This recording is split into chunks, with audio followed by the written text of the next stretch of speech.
Hi friends, అందరు ఎలా ఉన్నారు? బాగున్నారా? అందరు బాగున్నారా? సో ఇవాళ ఏమిటి అనుకుంటున్నారు? మామిడికాయ పప్పు డిమాండ్ వచ్చింది.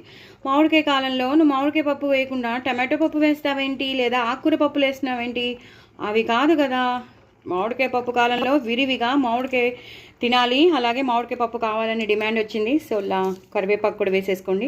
సో పప్పు వేయించి పెట్టేసుకున్నాను, తగినన్ని నీళ్లు పోసేసుకున్నాను, పచ్చిమిరపకాయలు వేసుకున్నాను, పసుపు కారం వేసేసుకున్నాను, వెల్లుల్లిపాయలు వేసేసుకున్నాను, అలాగే ఇప్పుడు మీ ఎదురుగుండానే కరివేపాకు వేసేసుకున్నాను, అలాగే టెంక వేసుకున్నాను, మామిడికాయ ముక్కలు కూడా వేసేసుకున్నాను. ఒకటేసారి ప్రెషర్ ప్యాన్ కాబట్టి ఒకటేసారి ఉడకబెట్టేస్తాను. సూపర్గా ఉడికిపోతుంది. తర్వాత మనం పోపు వేసుకోవచ్చు. పచ్చిమిరపకాయలు మాత్రం ఎక్కువ వేసుకున్నాను, మంచి కారం ఎక్కువగా ఉండాలని, ఎందుకంటే చాలా పుల్లని కాయ.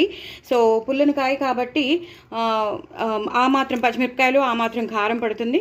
సో అదనమాట సంగతి. సో టెంక కూడా వేసేసుకున్నాను నేను. ఇదిగో చూసారు కదా టెంక. సో దీన్ని ఇప్పుడు మూత పెట్టేస్తాను.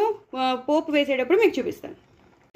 చూసారు కదండి, పప్పుని నేను మ్యాష్ చేసేసుకున్నాను. ఇందాక మీకు చూపించాను కదా, సేమ్ అంతే, అదే కారం, అదే అన్నీ. ఇప్పుడు ఉప్పు వేసేసుకుంటాను. ఇందాక మీకు ఎలా అయితే చూపించానో అదే నేను మ్యాష్ చేసి పెట్టుకున్నాను. ఉప్పు మాత్రం ఆ మాత్రం పడుతుంది. అలాగే కరివేపాకు వేసేసుకుందాం, అలాగే కొత్తిమీర కాడలతో సహా కొత్తిమీర కూడా వేసేసుకుందాం.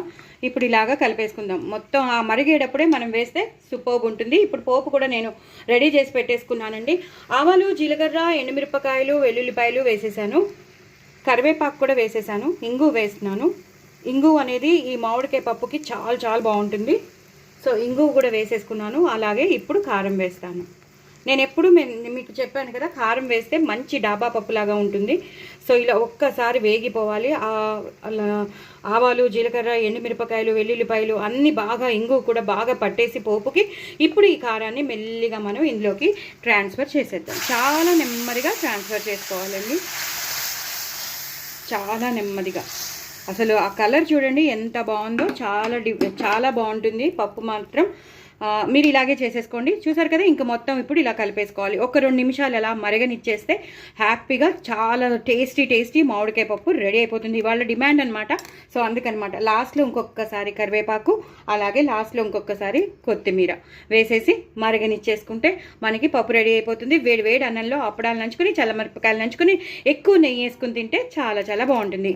ఈ సీజన్లో మాత్రం మామిడికాయ పప్పు ఒక రేంజ్లో ఉంటుంది. మరి చేసుకుంటారు కదా, తప్పకుండా చేసుకోండి, ఎంజాయ్ చేయండి. నా ఛానల్ మాత్రం సబ్స్క్రైబ్ చేసుకోవడం అసలు మర్చిపోద్దు. బాయ్ అండి.